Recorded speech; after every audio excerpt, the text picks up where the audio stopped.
And as the United States imposes new sanctions on Iran, Tehran is busy expanding its drone capabilities near its borders. You heard that right. According to Iranian news outlet Mehr News Agency, the Iranian army is expanding and equipping its drone bases across its border. According to the report, the commander of the Iranian Army Ground Forces announced the setting up of these drone bases. Hederi said that the ground force of Iran's army has been using modern as well as advanced weaponry with long-range precision strike and smart capabilities to counter any threat or conspiracy against Iran's territorial integrity and security of the country. The Iranian commander also said that the country's ground force has now entered the field of producing various UAV systems and micro-drones. He said, and I'm quoting here, "With God's help, the Army Ground Force is now contributing to the Ministry of Defense in the development and production of drones, becoming an integral part of the country's armed forces thanks to our domestic production capabilities. We are currently manufacturing UAVs that meet the diverse operational needs of the ground force." The Iranian armed forces, comprising of the army and the IRGC, its elite unit. Here's why this is big. Iran seems to be touting its military capabilities as well as its readiness at a time when there are tensions with the US, to say the least, over its nuclear program. And they have only escalated, particularly following the reimposition of what's called a maximum pressure policy by the Trump administration. US President Donald Trump has threatened Iran with military action. Trump has demanded Tehran must do a nuclear deal with America or face bombing. And Tehran has denied building a nuclear weapon and has pushed back against Trump's demand for direct talks. Last evening, the Iranian President Masoud Pezeshkian said that indirect talks with America were underway, but the Islamic Republic is skeptical about the talks with the US and has expressed deep suspicion over Washington's intentions. And officials from both the countries are expected to hold landmark talks this coming weekend, which are going to be held in Oman via mediators. But the risk of confrontation does remain, of course. Just last month, Iran showed off its vast underground missile city packed with ballistic weapons. In the video broadcast by the Iranian state media, its top military commander, Major General Mohammad Hossein Bagheri, is seen touring the fortified complex. The video also shows Iran's arsenal, including some of its most sophisticated missiles, such as the Khyber-Shekin, Sejil, and Pawei land attack cruise missiles. It was a message, of course, to the US and its allies. The US, for that matter, has also recently sent its B-2 bombers to its Pacific outposts in Diego Garcia, an air base that could be used for strikes in West Asia. In fact, the US Defense Secretary has also said that it was up to Iran to decide whether the recent US move was a message to Tehran. On Wednesday, Trump had suggested that Israel could lead a potential military strike against Iran if Tehran does not abandon its nuclear weapons program. But Iran has also doubled down on US pressure. Tehran has pushed back against Trump's warnings of military action, saying that it will not be cowed by threats. And now it plans to construct more drone bases across the country. Those specific locations have not yet been disclosed.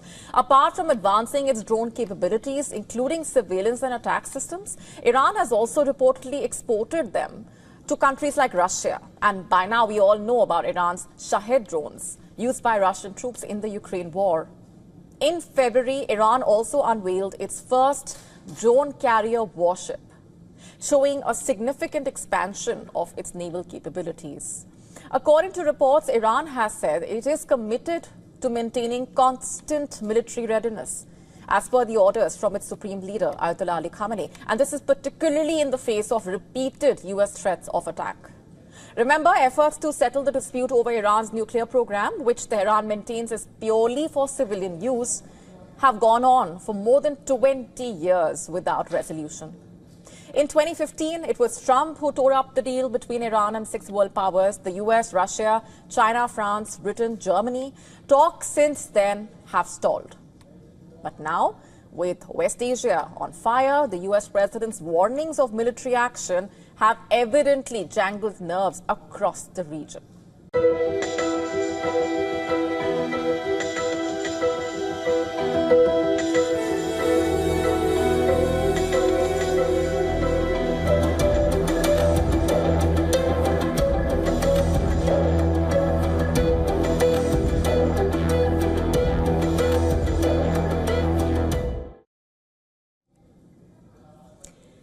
say don't judge a book by its cover, and perhaps it doesn't ring truer for anyone now than Michelle Obama.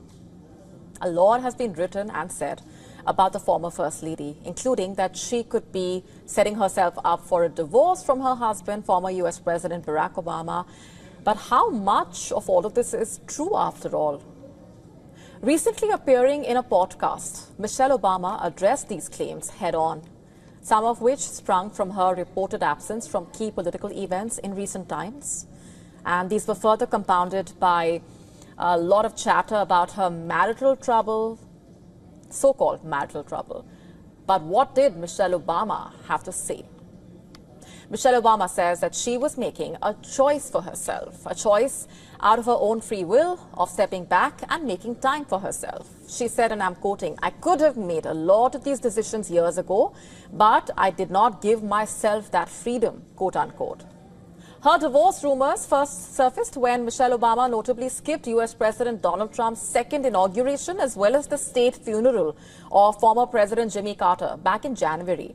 Shedding light on her absence, Michelle Obama says that after working in the White House for 8 straight years, while managing motherhood with 2 adult children, she finally has the opportunity to control her own calendar. She further went on to say that and talk about how women often grapple with the guilt of saying no or setting boundaries, often at the cost of disappointing others. But Michelle Obama insists that now is the time to show up for the causes she really cares about as a woman and script her own story. It needs no mention that Michelle Obama is a woman of influence. Lots of young girls and women look up to her as a source of inspiration. Michelle and Barack Obama have often been touted as a power couple, with their marriage spanning over 30 years. Having said that, Michelle Obama did say that being in politics is no easy business and that her husband's presidency had strained their relationship. In her memoir, Becoming, she described periods of deep fatigue and emotional isolation that are part and parcel of the job. We often place public figures or those with influence at a high pedestal, often forgetting that they are human beings first, just like all of us, with their personal highs and lows. And they also deserve compassion and empathy instead of guesswork, instead of rumors and speculation.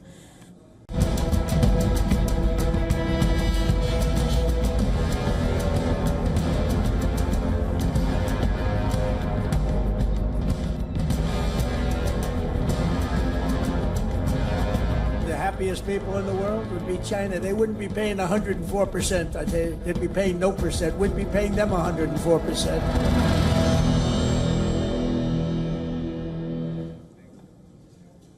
The tariff war between the US and China has become bigger than ever before.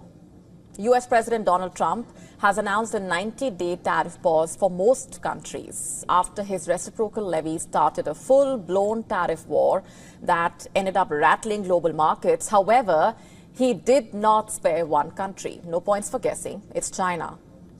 Effective immediately, Trump raised tariff rates for Beijing to a staggering 125% from the previously announced 104% tariffs.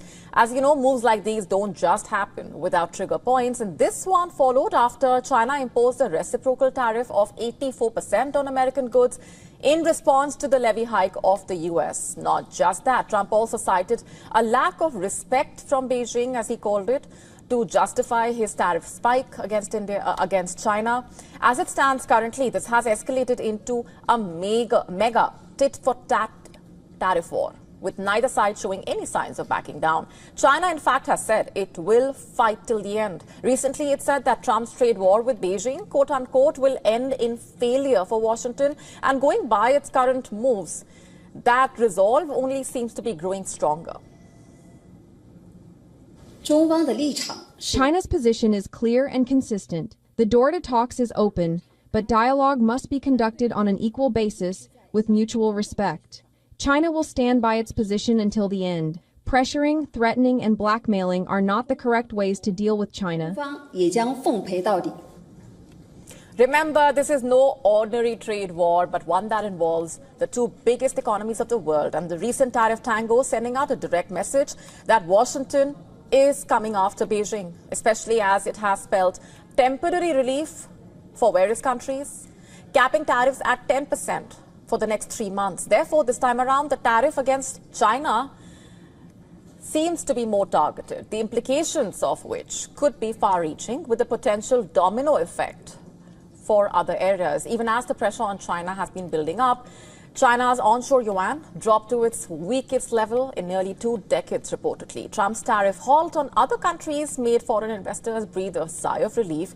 Global markets turned green on Wednesday. U.S. stocks soared to one of their best days in history. But all of that was yesterday. Today, after the tariff pause, euphoria got a reality check. The S&P 500 dropped over 2.8%, while the tech-heavy Nasdaq Composite tumbled 3.5%.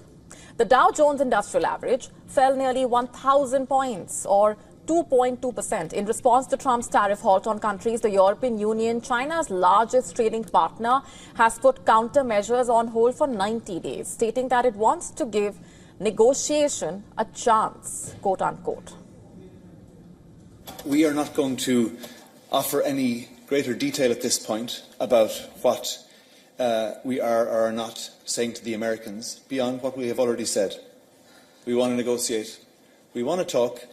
We appreciate that you have brought this pause on so-called reciprocal tariffs, and we in turn are now pausing our proposed countermeasures in order that we have the maximum space to consult with our member states, consult with our industry, and negotiate with the US. We're ready to make deals. Let's talk. And not just that, tech giant Apple has airlifted reportedly around 600 tons or nearly 1.5 million iPhones from India to the US, reportedly, to avoid heavy import tariffs on made-in-China goods. The firm has also increased production in India to reduce its dependence on China for sourcing the devices it makes and build up an inventory in the US, one of Apple's largest markets, thus marking a huge setback for China, which is the main manufacturing hub for Apple devices. And in a fresh executive order, Trump has urged to revive U.S. shipbuilding, targeting China's maritime dominance in the sector, and also to arm itself against China's rising ambitions in the Indo-Pacific region. As you know, for all wars, there is hardly ever a win-win, and where things currently stand in this economic standoff, the situation is turning complex by the passing days. With no talks about dialogue and diplomacy as of now, this one will have ripple effects in the coming days.